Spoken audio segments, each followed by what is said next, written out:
Venray Big Business vierde donderdag hun Lustrum-editie. De beurs, waarbij bijna alle branches vertegenwoordigd waren, had een record aan exposanten.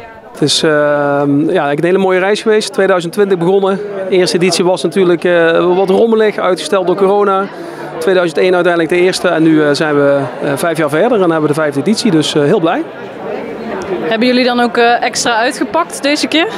Ja, we zien eigenlijk de afgelopen jaren dat het evenement steeds verder doorgroeit. Ieder jaar een uitverkochte beursvloer en daardoor ook dit jaar besloten om een extra zaal toe te voegen, de Summerzaal. Dus we hebben nu een hoop stands meer, in totaal 93 bedrijven. Dus dat is de grootste editie ooit. Dus dat is wel extra leuk met een jubileum natuurlijk. Waarom doen jullie mee aan Venray Big Business? Om te socialiseren met onze klanten. We hebben heel veel mensen die Kia rijden, aangezien wij een Kia dealer zijn. En gewoon even bij onderling te zijn. Dat is goed voor de klantenbestand. Nou, wij doen mee aan Venray Big Business om onze naamsbekendheid in Venray te vergroten. Heel veel mensen kennen ons nog niet. We bestaan nu 2,5 jaar. We doen heel veel in het gebied van duurzaamheid. En dat willen we graag onder aandacht brengen bij de bezoeker. Nou, een stukje naamsbekendheid is altijd goed natuurlijk. Toch laten zien dat je in Oostrum zit. Want we zijn wel een bouwbedrijf, maar niet iedereen kan ons altijd vinden. Dus een stukje naamsbekendheid vooral. Ja. Wij zijn een beetje een vreemde eend in de bijt. Geen ondernemer, maar het onderwijs. Wij vinden het belangrijk dat ook het onderwijs wordt vertegenwoordigd op een beurs als dit. Enerzijds om gewoon te laten zien wat wij als onderwijs belangrijk vinden en ook om te horen wat Venray belangrijk vindt waar het onderwijs naartoe gaat. Dus ik ben met ze aan het tekenen en samen aan het bekijken waar de prioriteiten moeten liggen. Daarnaast ben ik beheerder van het Expeditielab. En bij het Expeditielab willen wij eigenlijk een brug slaan tussen het bedrijfsleven en het onderwijs.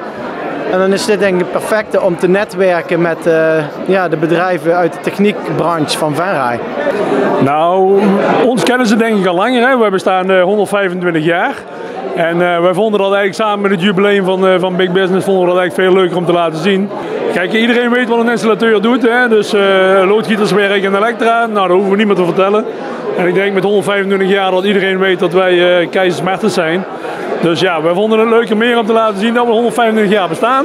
Als dat we daadwerkelijk iets te vertellen hebben van wat we kunnen. Wij doen eigenlijk voornamelijk mee omdat ik heel veel bekende bedrijven ook weer wil zien. Dus ook even een praatje wil maken. Maar ook voor heel veel kleine bedrijven en nieuwe bedrijven komen hier. Dus dat vind ik ook wel leuk om te connecten en te kijken wat we allemaal in petto hebben. Is dit jullie eerste deelname? Ja, dat is de eerste keer ja. Ja, het is zo eventjes wennen. Wij zijn niet van het netwerken, wij zijn gewoon van het voor de klas staan en kinderen enthousiast maken. Maar volwassenen enthousiast maken is een andere tak van sport. Nee, 5 jaar geleden toen het net begon, toen hebben we ook meegedaan.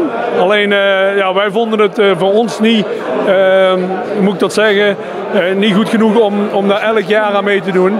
Dus we hebben gekozen om nu met het jubileumjaar aan mee te doen. Dus, maar niet omdat we iets wilden vertellen, maar gewoon omdat we 125 jaar bestaan. Nee, ik denk vierde nou al. Ja, dus 4 jaar prijs staan we al hier. Wij zijn dit jaar debutant. Wij doen voor de eerste keer mee. Het bedrijf bestaat pas 2,5 jaar. Dus toch maar die stap gewaagd. Nee, de 5e. Net zo lang als Big Business er is al. En ieder jaar gewoon weer. Dit is mijn tweede deelname. Ik weet dat Smet zelf hier al 4 jaar staat. Dus toch al enige tijd. En waarom mag je Venray Big Business dan niet missen? Nou, ik denk als je ondernemer of ondernemende professional bent, dat dit wel de plek is om nieuwe contacten te leggen, inspiratie op te doen.